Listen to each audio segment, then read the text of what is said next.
Hey everybody, this is Kevin Bass at thedietwars.com, and in this video I want to summarize the randomized control trial literature that has been conducted looking at the question of protein leverage. What does the scientific evidence in humans done in randomized controlled trials, and there are to date 4 of these, show for reducing energy intake and potentially inducing weight loss by using protein increases to achieve that? What does the evidence actually show? I'm going to go now through that evidence, summarizing in my own new words a thread that I wrote last year around the same time. Protein leverage is commonly endorsed by Ted Naiman and a great deal of what can only be called bro fitness Twitter. Individuals who have not the greatest scientific background, but have strong opinions about scientific concepts that they in most cases are not very familiar with the literature about.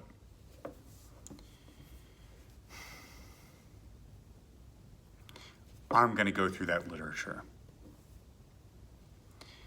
Now, to be clear, before I start, I want to emphasize that dietary protein, the total gram intake, is important for nutrient partitioning in trained individuals. It increases lean mass and reduces fat mass concomitantly with training compared to a lower intake. So a higher intake causes more lean mass increase and more fat loss at the same calorie level compared to a lower intake. Dietary protein has a body recomposition effect. It causes changes in the body's body weight, or even body weight neutral changes, to favor lean mass and to less favor fat mass. There is no question in my mind that the scientific literature unambiguously shows this. However, there is a question of whether increasing protein in itself will induce weight loss. And I believe that while there's probably a modest effect, a small effect on the order of single-digit fat loss, single-digit pounds of body weight loss, that is to say, and fat loss, this effect is massively overstated. It's a very small, almost negligible effect, if it even exists. And it may not. So when you use protein, you're using it in order to achieve better body composition changes over time. As you train and as you change in your body weight. That is the primary use of higher versus lower protein in your diet. There is potentially an additional add-on effect of increased satiety and lower overall body weight, but this add-on effect is very small and relatively negligible compared to other important effects that determine body weight and body weight regulation. The first study of the 4 randomized controlled trials that I'm going to cite to make this argument is Barbara Rolls' study, a classic study looking at, well, let's take a look. Looking at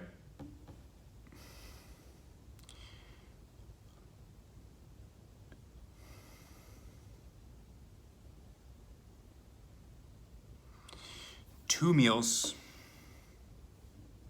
1 day a week,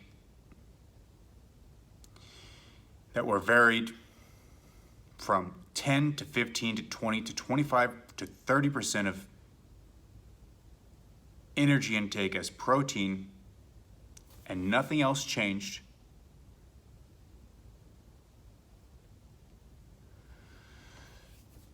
With these meals substituting animal protein, I believe it was chicken, and chopped up in such tiny, tiny pieces that the chicken was indistinguishable from starch granules. So tiny, like micronized chicken.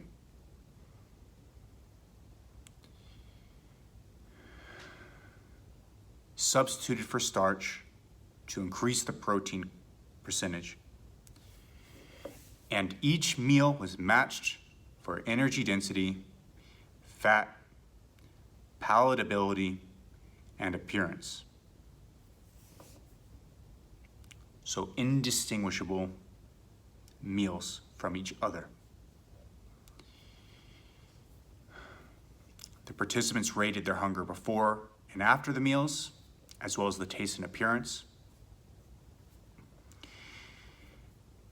And the mean protein intake during this day of the week on which they got this lunch and dinner entree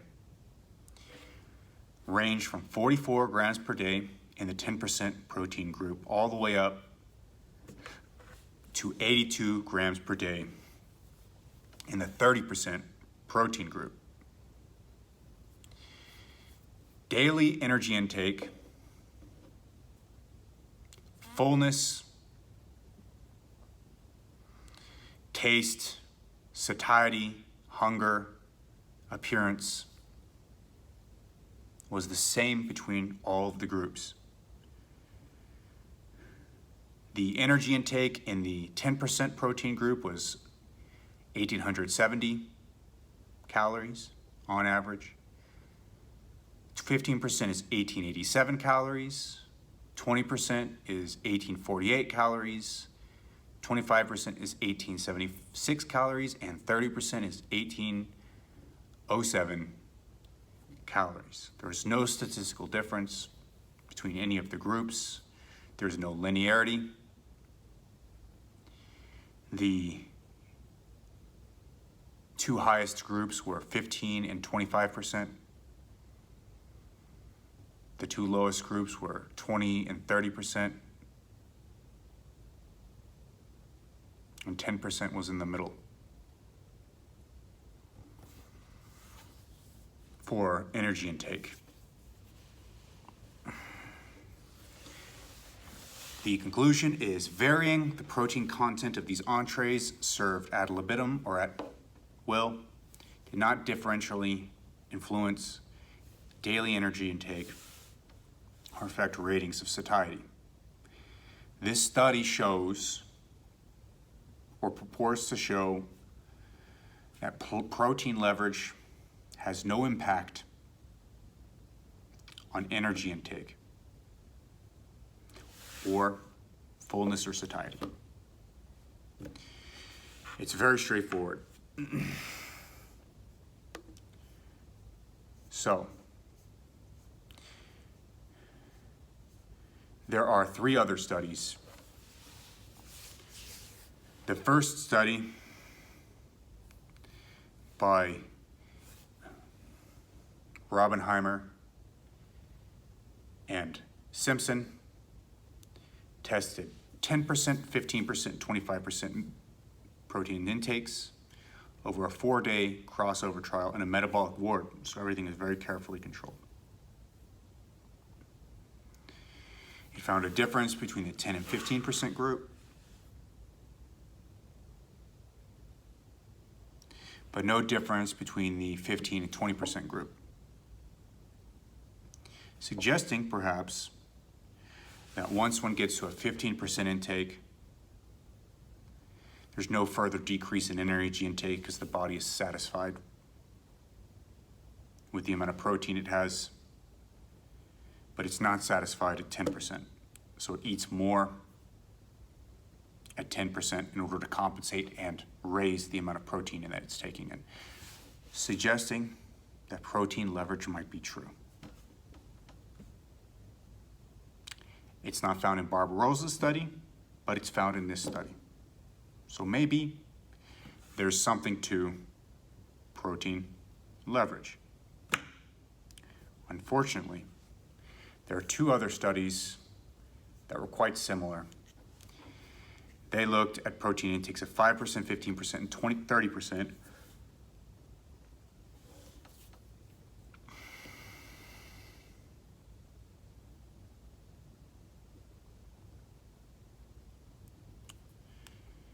And there was no difference in energy intake between the 5 and 15% group, but in each study there was a difference between the 15 and 30% groups, the opposite of the finding of the first study, where only the difference is at the lower end of protein intake. In this case, only the difference is at the upper end of protein intake.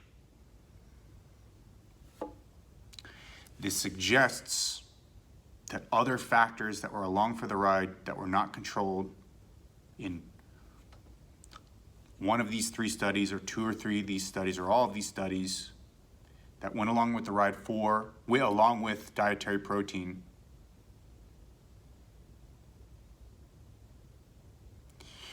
determined and changed the outcome. Because if protein is the only thing that's changing, and why are we getting these inconsistent results? It's got to be something else that explains the differences.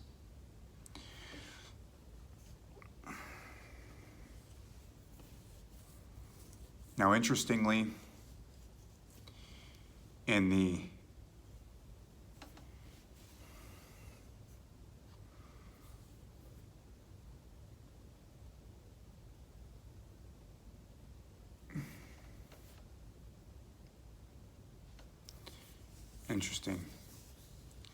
The differences in protein intake are extremely large, actually, for these latter 2 studies. Sorry, the differences in energy intake are very large. 20% change in energy intake. Whereas there's a 10% change in energy intake in the first study I mentioned. What's the take home? I think Barbarosa's study was very well controlled and very carefully done. I think that it may be the case that some protein-rich foods are particularly satiating compared to other foods that are not as protein-rich. But there are many protein-poor foods, for example, oatmeal, potatoes, that have relatively low amounts of protein that are also extremely satiating. I think the evidence shows that protein itself doesn't have an effect and that it's the protein-containing foods, especially if they replace foods that are hyperpalatable and energy dense. This is what is having the effect. There's a potential, a small potential, a very small effect size that's hard to detect in studies because it's so small, that adding additional protein by fortifying foods with protein may increase satiety of those foods. Okay, fair enough. But if this is the case, it's probably a small effect. The key is that many high protein foods are satiating for reasons other than their protein content. You can eat them compared to other low protein foods, especially hyperpalatable and energy dense foods like donuts, and they will help you reduce your energy intake, but it's not the protein in those foods that's doing it. It's other things in those foods. Maybe the water content, there's many factors we don't quite understand yet. But it's not the protein, probably. Eating, and here's the take-home message, eating more protein in order to reduce your energy intake may have a small effect, but the main effect of doing that will simply to be improve your body composition. It's not going to help by much or maybe even at all to reduce your energy intake. To reduce your energy intake, you need to reduce your energy intake by other means. For example, calorie counting, having bulkier foods, having high fiber foods that are also bulkier, having foods that are not so energy dense. Intermittent fasting, if that is your choice. Paying attention to meal chiming. Eating more slowly, potentially. These are some of the strategies that one can take to reduce energy intake. And yes, one can add protein.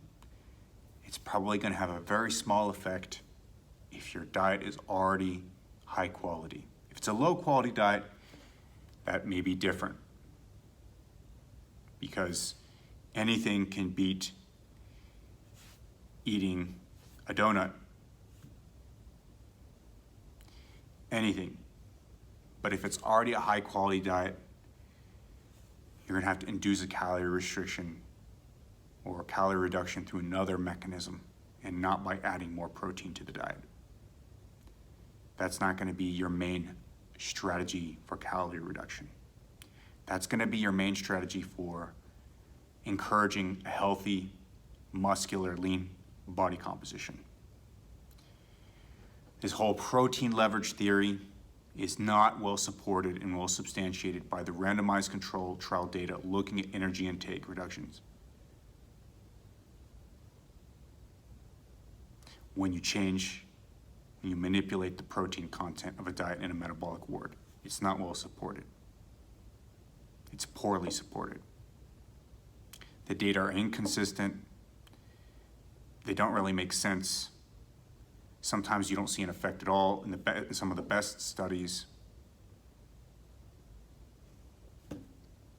So we don't really know that well the status of protein leverage. We think there's something maybe there, a modest effect, and we don't understand why or when it shows up. And it may not show up at all. It may just be experimental design confound. A problem with this experimental designs in some of these studies. Contrary to what people want to believe. I eat a lot of dietary protein. I love it.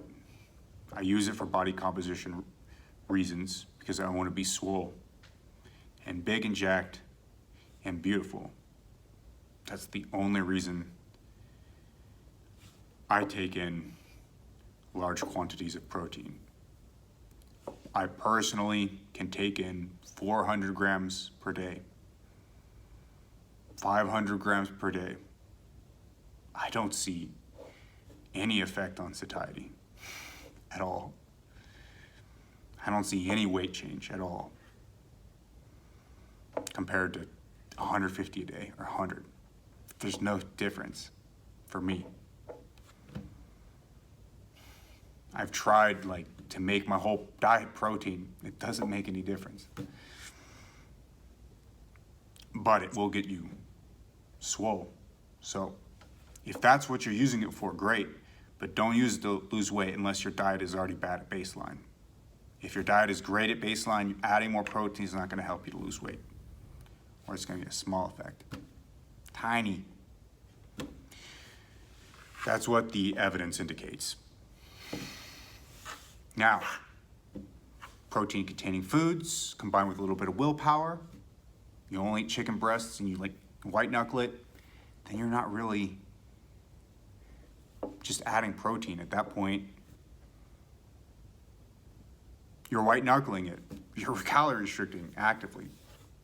So P to E ratio, just add more protein is not going to help. You actually need to objectively, absolutely decrease your total energy intake. And you can't do that by just adding protein, especially if protein doesn't cause much satiety in highly satiating diets at baseline. It's just not going to work. But if you have a bad diet at baseline, it might work. You can add protein shakes, replace meals with protein shakes. You'll get some weight loss. There's studies that show that that's the case, for sure. Spencer Nadolsky has talked about this in his prestigious Instagram. So thinking about this video, I was gonna post it, but it just kept bothering me. Why was I coming to the conclusions that I was coming to? And are some of the characteristics of some of the diets in the study confounding the change in protein percentage, thereby causing these inconsistent effects between the studies? I didn't know that this was for sure the case. The reason I thought that it could be a potential criticism is I was looking at the studies and looking for the supplemental information in the study design themselves, especially the design of the diets, and I couldn't find anything. They didn't list in the supplementary materials how the diets were designed. So what I decided to do is I decided to look deeper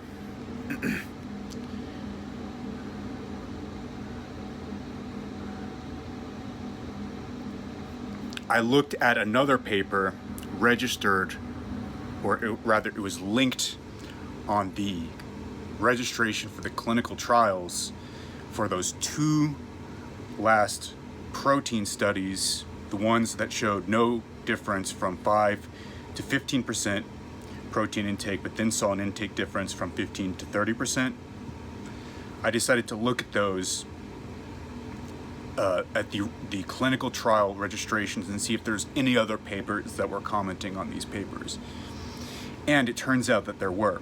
Those two papers were actually published by the same group. They did those two randomized controlled trials over the course of a 1 or 2 year period of time.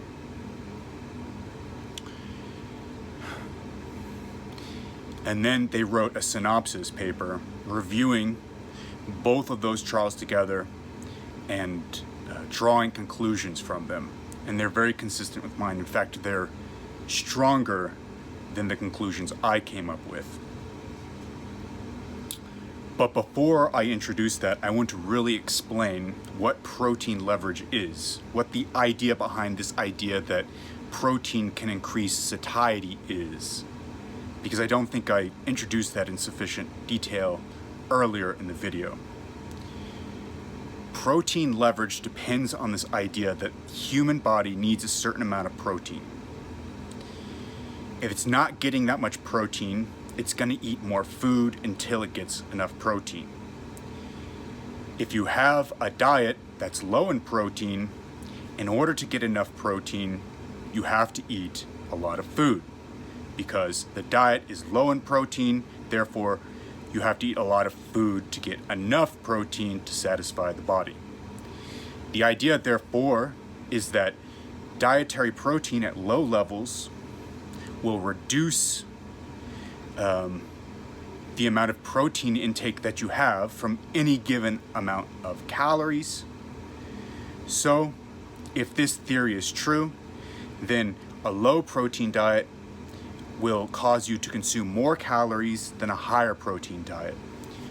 What's interesting in these two studies, is that there was no difference in energy intake from 5 to 15% protein intake as a percentage of the diet. Meaning even at insufficient protein intake levels, there was still no reduction in intake when you simply increased the protein levels and changed nothing else in the diets. This means that these two studies falsified protein leverage. So Barbara Rolls' study falsifies protein leverage and is finding no difference across any of the diets from 10 to 30%. This study falsifies protein leverage because it found no difference between 5 and 15% dietary protein intake. There's no difference in the energy intake from 5 to 15% protein intake. The body does not compensate by eating more on the 5% protein diet. It does not compensate. Okay? And by simply increasing to 15%, you do not reduce energy intake. Those are additional falsifications of the protein leverage hypothesis. Now, the one study I did cite that supported the protein leverage hypothesis was conducted by the people who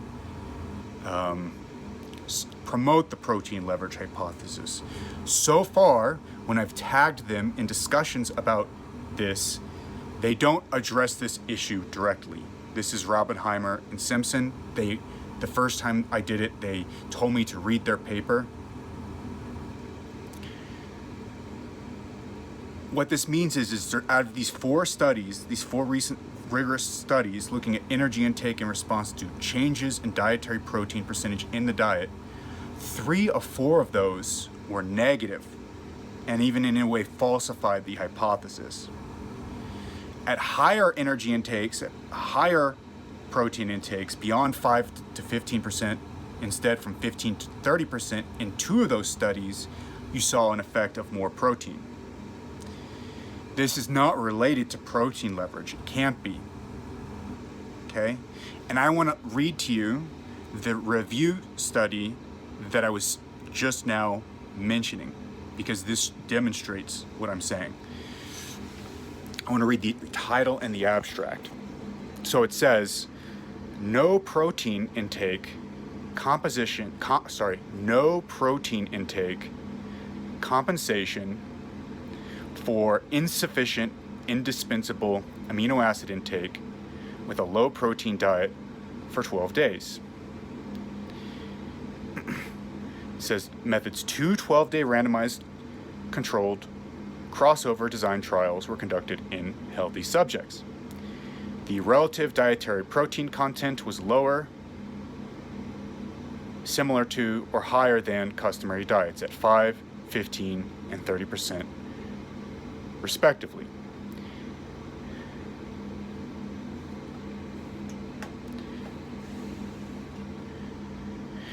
These diets had a limited variety of protein sources, containing wheat protein as a single dietary protein source at 5% energy intake. So just wheat. 5% dietary protein is just coming from wheat protein, by the way. It's really not the highest quality protein. Okay, though. Or, at the 15% protein diet,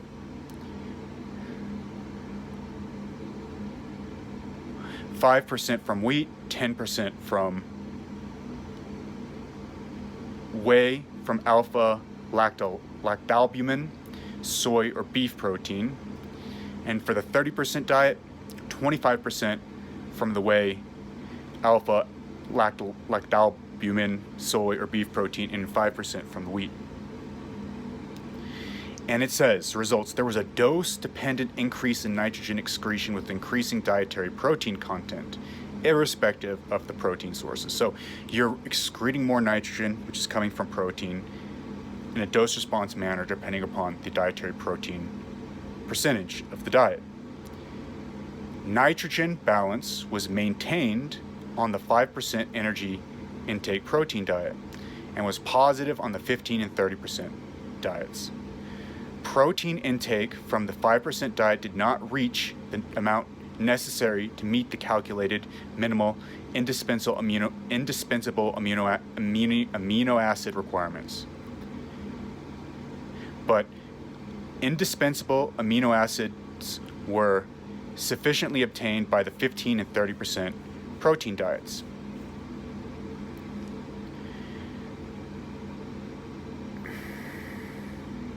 In the 15% and 30% protein conditions, a higher protein intake from the soy-containing diets than from the whey or alpha lactalbumin. It's not an important sentence. But let's read the conclusion. Protein intake did not compensate for an insufficient indispensable amino acid intake with a low protein diet for 12 days. So what it's saying is protein leverage, this theory of protein leverage, that you need more food in order to get your indispensable amino acids with a low percentage dietary protein of the diet, it doesn't exist. You don't necessarily compensate by eating more energy. So the better framing of what I was saying is, as I just mentioned a couple minutes ago, that 3 of 4 of these studies falsified protein leverage. 3 of the studies indicated that protein may have an effect on reducing energy intake, but in a manner not dependent on protein leverage and not very well understood and not consistent across different protein intake ranges, probably because of the factors that are confounding dietary protein in these different studies. Okay, so that's why I say protein intake has an unclear and probably small impact on energy intake because it's so hard to detect. It happens all over the place at different protein percentages. Some studies find nothing, and it's definitely not due to protein leverage. Okay, it's not due to protein leverage, at least according to these 2 studies here. Now, I've looked very carefully in the pioneers of the protein leverage hypothesis in their work, looking for a critical analysis of these studies, and I have not found it. I've asked about it, I've tagged them in my threads, they haven't responded. They seem like very nice and very intelligent people and legit scientists who are trying to do a good job. But I don't understand how they come to the conclusions that they come to. I believe their conclusions are overstated. I'm willing to be convinced otherwise. And so that's why I say, according to what I've said earlier in this video, protein intake may have a small effect on satiety and energy intake and weight loss. A small effect. And there's other studies that show something similar to this, longer-term body composition change studies, etc. The main effect of protein intake is on body composition and nutrient partitioning, and not on energy intake. Although, all else equal, it may be in some circumstances. It's not freaking clear. Okay? It's not clear. The studies to date don't show protein leverage is the case. As far as the randomized controlled trial evidence, they're too inconsistent. And the studies to date don't demonstrate that simply increasing your protein intake is going to cause weight loss. And maybe what I need to do now is have a part 2 to this video and look at other studies that look at dietary protein modification. So like studies in resistance trained subjects, and show that simply increasing the amount of dietary protein has really small effects on body weight. And most of those effects are going to be on the body composition, not on body weight. And so, therefore, I'm going to do a part 2 to this video where we're going to look at long-term studies and like people who are resistance trained, people who are dieting, etc. Does modulating protein percentage actually in the long term change the outcomes? And then we'll look at the question, in minimally processed diets versus relatively unprocessed versus relatively ultra-processed diets. We'll go into greater detail. The point here, though, is that in these energy intake studies, there is unclear and really inconsistent evidence, and certainly not evidence supporting protein leverage. And I hope that makes sense. It's important because we need to stop saying bullshit and give good advice that's actually consistent with what the data actually says. So that's the video, and I'm gonna do the real outro now. I'm gonna splice this in between this and the real outro. Sorry, the first part of the video and the real outro that I recorded earlier last night. And then I'm just gonna drop this video and get it off my hands, and then we'll hit up part 2 looking at some additional studies, because this doesn't satisfy me, and it probably doesn't satisfy a lot of you. And so therefore we're going to look at additional studies in a part 2. Hope you enjoyed the video, or at least got some additional insight about how complicated this area is and quite unclear. And don't believe the hype, I'm guessing, is the take home here. Thanks for watching. Bye-bye. Shorts. So, with that said, if you found this useful, because this is the best, this is the best content. I say that in every video now, but it is the best content. I'm telling you everything. This is everything. I'm opening the cornucopia of science to you. I'm showing you what we know, what we don't know. Right? This is the cornucopia of science. You're feasting upon it. Not oversimplified BS, but actual, legit research being evaluated by a legit, scientifically trained person who is only telling you the truth. And I don't have an agenda except the truth. The truth is my agenda. And making that Patreon money. So if you like it, if you like my truth, send me money on Patreon at Kevin in Bass, KEVINNBASS, that's my Patreon. And then click that subscribe button. Click that subscribe button. You're listening to the best stuff. You are listening to Kevin Bass when he's still underground. This is Kevin Bass when he's still underground. And you can say, I subscribe to Kevin Bass when he's still underground when he had less than 2,000 followers. You can click that thing down there, subscribe. I was a fan of him before he was popular. I knew what was cool before any of you guys did. If you subscribe right now, you'll be able to say that. And then hit the like button. And then check me out on Twitter, Instagram, TikTok at Kevin in Bass, KEVINNBASS, and all the great social media platforms. On YouTube, K-Bass Philadelphia. Check that, put that in the search bar. That's how you can find me there. On Apple Podcasts, Spotify, check me out at The Kevin Bass Show. Bada bing, bada boom. Whoever says that word. I want to edit that out. If I had an editor, I would edit it out. I just don't have time, so I'm going to leave the bada bing, bada boom there. I'm from the freaking 50s. I would edit that out too.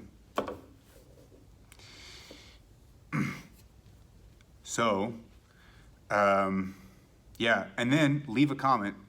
If you don't have anything, you can't figure out what to say, just say algo. Say algo. Just say algo. Everything's appreciated. I love you. If you can say algo in the comments, that's for the algorithm. Or hail the algorithm, or praise the algorithm, or long live the algorithm. or I would die for the algorithm. You can post all that stuff in the comments. I would love it. If you have any questions, start it with KB, comma, and then I'll answer you because I know you got to the end of the video. And leave a review on Apple Podcasts and iTunes, and on Spotify, iTunes. I don't know what I mean by iTunes. Spotify and Apple Podcasts. Leave a review and say, Kevin is the great. There's a 3-star review at the bottom. We need to get that displaced. And replaced with a beautiful 5-star review. That's the goal now. So please do all that. Subscribe, hit the like button. Follow me on Spotify and Apple Podcasts. Hit the follow button. And if you like this, check me out again for the next video. I'll see you around then. Peace out.